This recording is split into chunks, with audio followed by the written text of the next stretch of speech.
নমস্কার বন্ধুরা, আশা করি সবাই ভালো আছেন। তো বন্ধুরা, এখন যে বিষয়টা নিয়ে কথা বলবো তো সেটা হলো দেবদার রঘু ডাকাত সিনেমাটা নিয়ে। তো রঘু ডাকাত সিনেমাটা নিয়ে বিভিন্ন রকমের আপডেট আসছিল। কখনো বলছিল সিনেমাটা হবে, কখনো বলছিল হবে না, কখনো বলছে বাজেটের সমস্যা, কখনো বলেছে এই সমস্যা, আবার কখনো বলা হচ্ছে এসবিএফ যেহেতু এ ধরনের ছবি করছে না তাই ছবিটা নিয়ে কোনো রকম আলোচনা নেই, এই ছবিটার বাজেট অনেক বেশি, এই ছবিটা করলে সেই বাজেট রিকভার করতে পারবে না। তো এরকম বিভিন্ন রকমের আলোচনা বা বিভিন্ন রকমের কথাবার্তা কিন্তু উঠে আসছিল।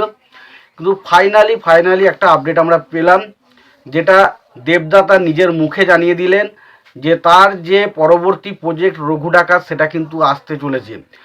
এবার কবে আসবে সেটা দিয়ে তো কোনো রকম কনফার্ম আপডেট পাইনি, তবে যেহেতু দেবদা নিজের মুখে কথাটা বলছেন যে রঘু ডাকাত আসতে চলেছে, তো সেখান থেকে মোটামুটি কনফার্ম হয়ে যায় যে রঘু ডাকাত যে ছবিটা ভাবছিলাম হয়তো আর আসবে না, সেলফ হয়ে গেছে, কিন্তু সেই ছবিটা সেলফ হয়নি, ছবিটা কিন্তু আবারও আসতে চলেছে।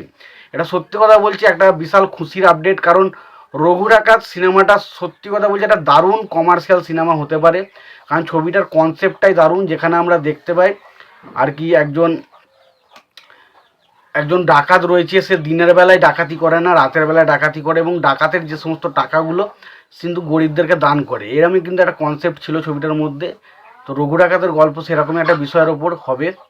তো সত্যি কথা এই কনসেপ্টটা কিন্তু খুবই ভালো, এবং দেবদাকে যেভাবে রঘু ডাকাতের ক্যারেক্টারে লাগছিল সেটা সত্যি ব্যাপক লেগেছিলো, এবং একটা পোস্টার যেটা বেরিয়েছিল সেটা দেখে জাস্ট পাগলে গিয়েছিলাম।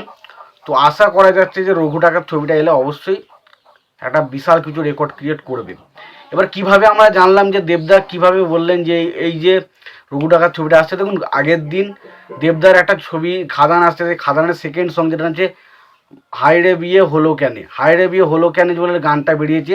তো সেখানে একটা গানের যে একটা ইভেন্ট লঞ্চ তৈরি করেছিল, সেখানে কিছু মিডিয়ার লোক গিয়েছিল এবং সেখানে তাকে দেবদাকে বিভিন্ন রকমভাবে প্রশ্ন করে, এবং সেই প্রশ্ন করার সময় প্রশ্নর ফাঁকে দেবদা তার বিভিন্ন রকম ছবি নিয়ে আলোচনা করতে থাকে, পাগলু, রোমিও, পলাঞ্জাই জুলিয়ারে, প্রজাপতি, এই সমস্ত ছবির কথা বলতে বলতে সে লাস্টে বলে খাদান এবং রঘু ডাকাত।